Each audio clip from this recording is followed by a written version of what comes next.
Hello and welcome to WION Live Broadcast. I'm Simon Marks from Washington, D.C. Let's begin this Monday with the top stories of the hour.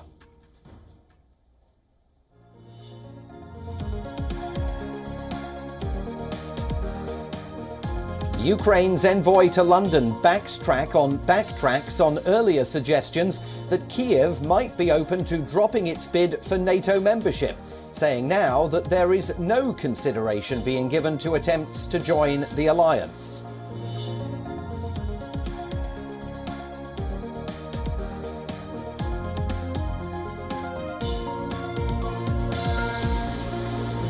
The Kremlin says President Putin and German Chancellor Scholz will discuss Ukraine's security guarantees and the possibility of sanctions on the Nord Stream 2 pipeline.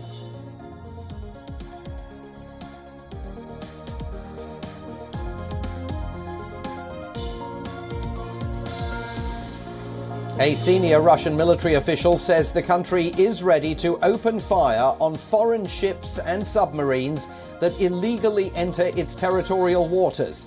However, he says any such decision would only be taken at the highest level.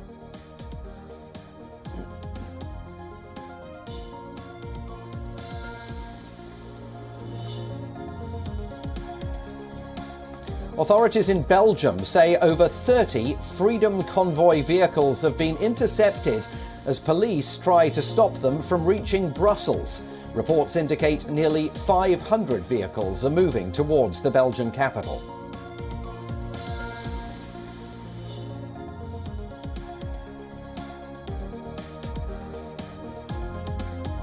The International Olympic Committee says there will be no medal ceremony if Russian teenage skater Kamila Valieva ends up in the top 3 on Tuesday, despite being cleared by a court of arbitration to compete in the event.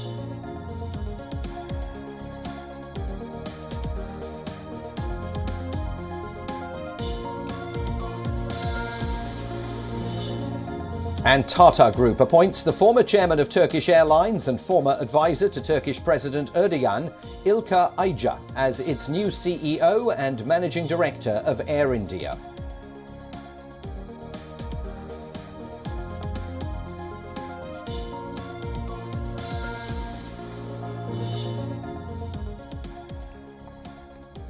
The crisis over Ukraine has entered another week with failed diplomatic efforts and fresh attempts to defuse tensions. Ukraine is calling for a meeting with Russia and other members of the European Security Group, the country's foreign minister, making that request via the Organisation for Security and Cooperation in Europe, the OSCE. Ukraine says a meeting with Russia is now urgent. It's demanding an explanation for Moscow's military activities on its borders. But Moscow has not responded to that request yet. The German Chancellor Olaf Scholz is in Kiev for talks with Ukraine's President Volodymyr Zelensky, the two leaders discussing Ukraine's ongoing standoff with Russia. And the German Chancellor is also expected to discuss ways to stabilize Ukraine's economy after the fear of war took a toll on its currency.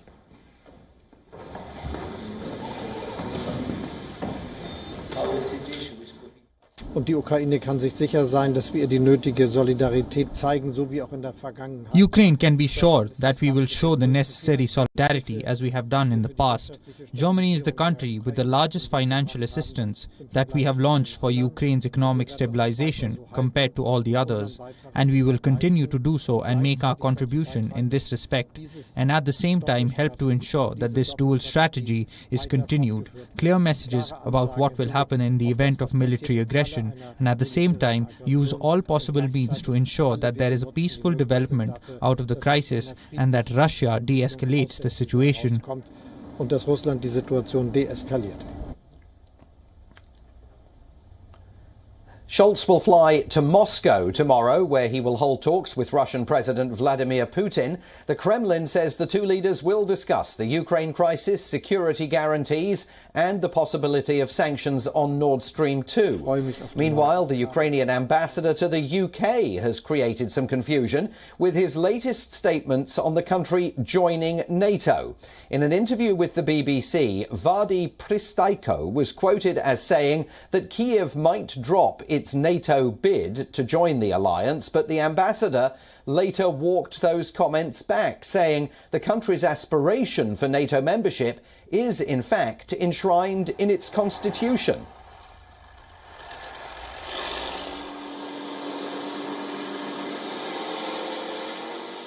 Is it a consideration currently that Ukraine will reconsider its ambitions to join NATO? No, this is not, and I'm quite happy that I have this chance talking to you to clarify my position. What I told him, that we are not a member of NATO right now, and to avoid war we are ready for many concessions, and that's what we are doing in our conversations with Russians.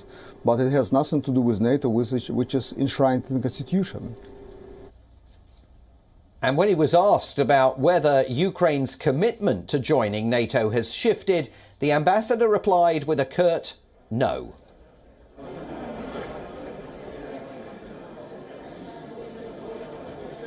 But to be clear, that constitutional commitment of Ukraine becoming a member of NATO, that hasn't shifted?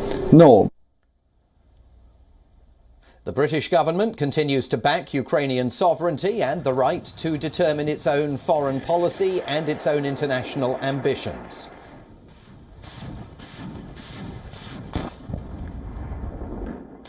It's for the ambassador to speak on behalf of his country. It's for Ukraine to set their policy. It's for us as an international community to safeguard their sovereignty and their right to choose which way they want to go and to support them in that decision.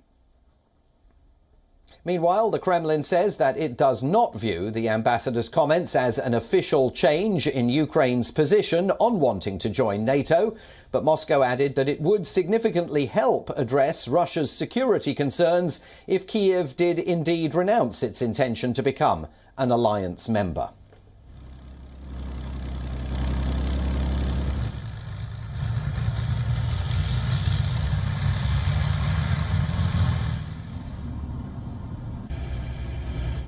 With tensions rising across Eastern Europe, a rising number of countries are calling on their citizens to leave Ukraine. But Ukraine has vowed to keep its airspace open and international travellers safe, despite warnings that Russian troops can invade at any time. Several nations have said they will relocate their embassies from Ukraine's capital Kyiv to western Ukraine, a city around 70 kilometres from the border with Poland. Canada, the United States and Australia are among nations that have announced that relocation. The diplomatic drawdown has also touched the staff of the OSCE, which has served as the world's eyes and ears for the 8-year conflict in eastern Ukraine that has claimed more than 14,000 lives. Convoys of white SUVs could be seen leaving various parts of the conflict zone as staff move to comply with their respective governments' travel advisories. On Friday, Washington claimed Russia could invade Ukraine as early as this week. The US has pulled some 150 troops who were training Ukrainian soldiers out of the country, citing an abundance of caution. They've also asked US citizens to leave the country immediately. Germany, Italy, Portugal and Belgium also followed suit, urging their citizens to leave Ukraine. On Saturday, the Dutch royal carrier KLM became the first major airline to suspend service to Kyiv until further notice. The Australian Prime Minister Scott Morrison, while decrying Russian actions, also criticised China for remaining silent on the Russian troop build-up near Ukraine. Late last year and over the earlier course of this year, we have been sending very clear messages to all Australians in Ukraine to take them to a place of safety. They should move to a place of safety. We have already moved the families and others of our Australian-based staff in our mission in Kiev. They have already departed some time ago, and we have 3 remaining staff, and they have been instructed now to move. Meanwhile, Ukrainian Prime Minister Denis Shmyhal has now urged his people, quote, not to play into the enemy's hands by creating unnecessary panic among the masses.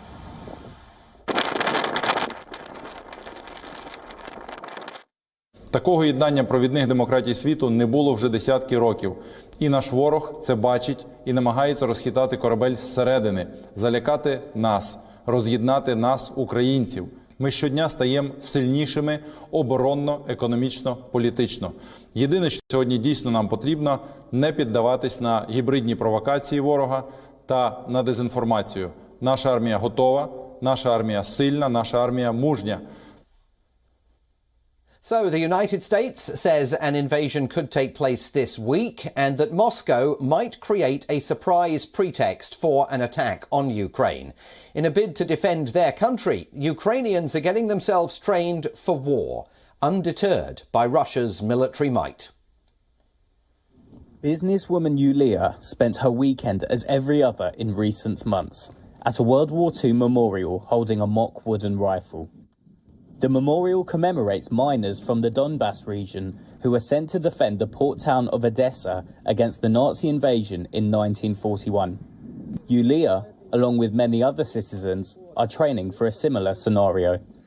As Russia's navy holds drills not far from Odessa's bay, she says its military build-up along the borders with Ukraine first made her realise she needed to prepare for whatever would come. I don't have any experience in sports, let alone in martial arts or something like this. I'm a very peaceful person and my everyday life skills include cross-stitching, cooking and so on.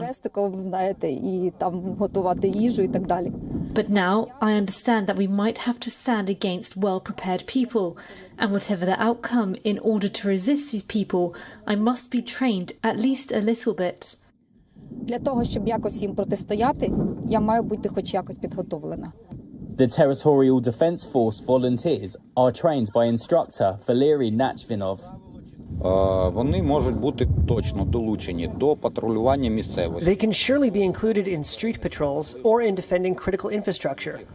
Зокрема, в нашій області доволі таки багато. In the Odessa region, there are many critical infrastructure sites here. Мінімальні, але тим не менше фахові. They can receive training in resisting sabotage maneuvers. Там можливим диверсійним діям. The RIA news agency reported over 30 ships from the Russian Black Sea Fleet have started training exercises near the Crimean Peninsula as part of wider Navy drills.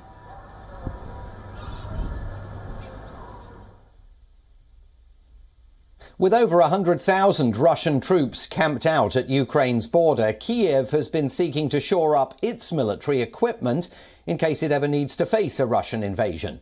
While both the US and NATO allies have been supplying Ukraine with weaponry, it is Turkish-made drones that may be Kyiv's best bet against Moscow's military might.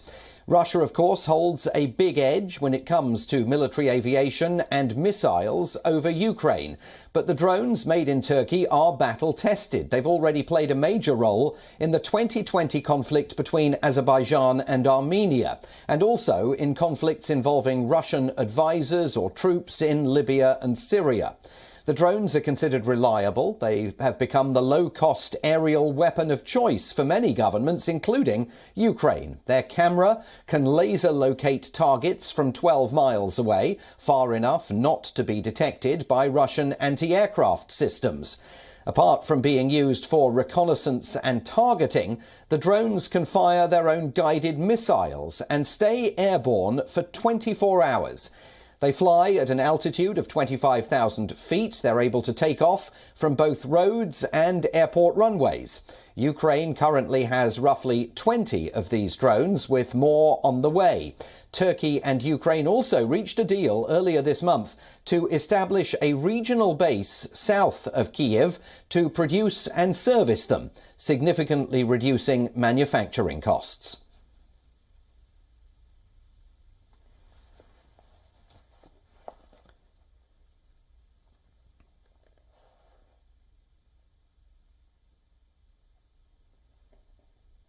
Now, the Freedom Convoy protests that started in Canada are inspiring similar demonstrations in cities all over the world, and the latest country where they're being emulated is Israel. With engines of trucks, tractors and cars revving, with music blaring from massive speakers and with drums and other instruments, thousands of protesters from 40 Israeli cities marched in what they call a freedom convoy towards Jerusalem.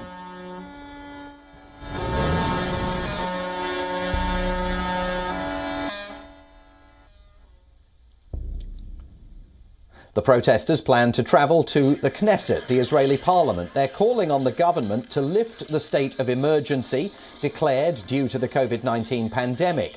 The protest is organised around a central message, "Take back the wheel," which means undoing the state of emergency and repealing laws related to COVID restrictions, especially the laws that grant the government special powers to deal with the spread of the virus.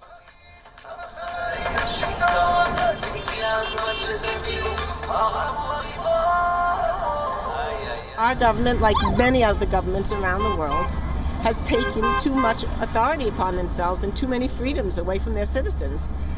It's enough already. It's 2 years. There really isn't an emergency anymore. They can deal with it. And people also should have the right to make their own medical choices for themselves. Well, I'm originally from Canada, now living here in Israel, and I'm here to support the Convoy, both in Canada and here and throughout the world. It's time we put an end to this tyranny, bring back freedom, bring back transparency in government, bring back choice, and let's get this going. Several groups of protesters took up positions on major bridges and other prominent locations around Jerusalem. Apart from demanding the government's emergency powers be repealed, the protesters have 5 other demands. These include restoring a normal routine for all Israeli students, a total reopening of the country's economy, an end to illegal surveillance of citizens, ending discrimination based on vaccination status, and full disclosure of contracts between the Israeli government and pharmaceutical giant Pfizer.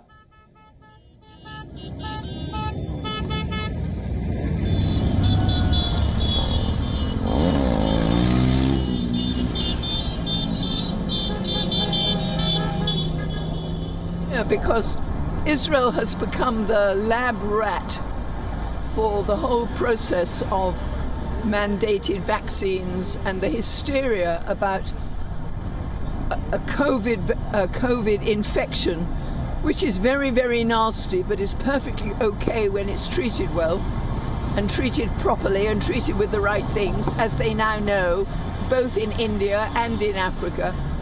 But we don't. We're committed to some sort of vaccine program.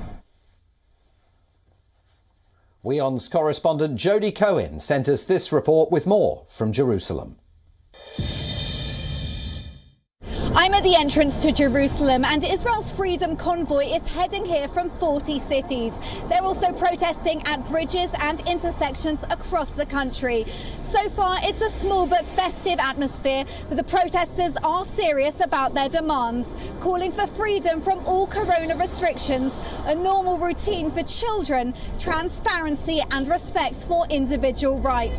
With 42,000 followers on their Facebook group, it remains to be seen what impact the protests will have on government policy. This is Jodie Cohen for WION. World is One.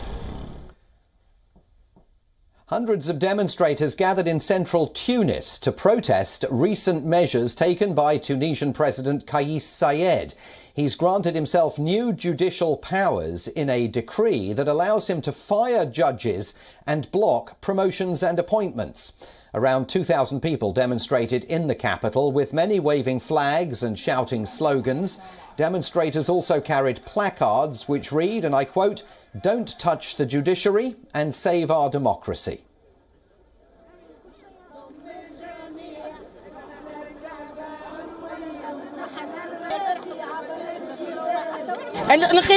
This coup is back to fabricating accusations, inciting violence against Tunisians, inciting against organizations and parties, the hate speech that we hear and the divisions that we live in. And today we came out to say enough.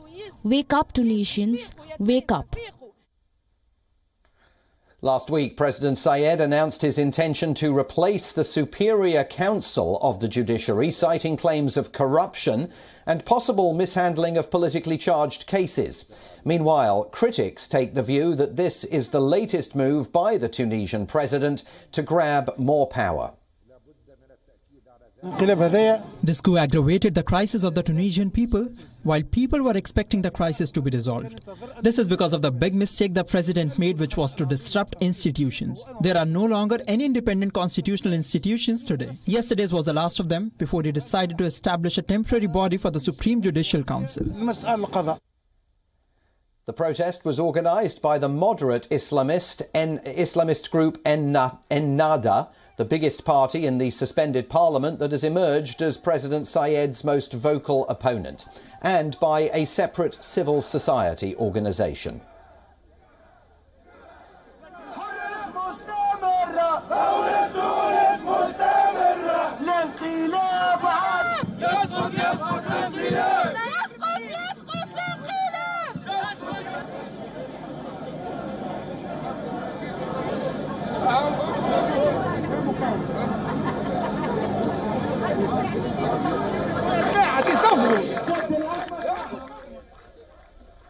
Far North Queensland in Australia has long been known for its World Heritage listed rainforest, the Great Barrier Reef and crocodiles, but not necessarily for espionage. However, a unique museum is now helping to lift the veil of secrecy on the hidden world of intelligence there.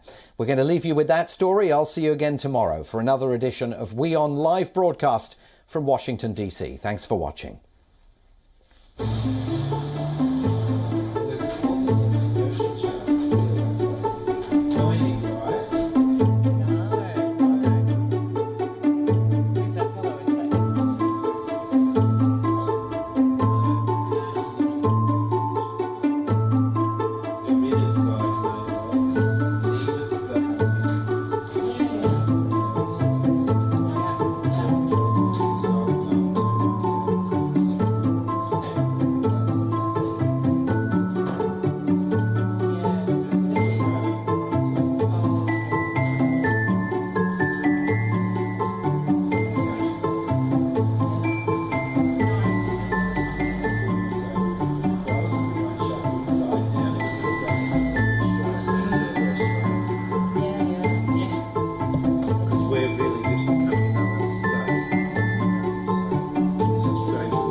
Some were just in backyard sheds that Grandad had put in the shed, and the kids had found it, and Grandad had passed away. I've had lots of spies and people that have worked for the military in photographic departments, doing surveillance and stuff like that.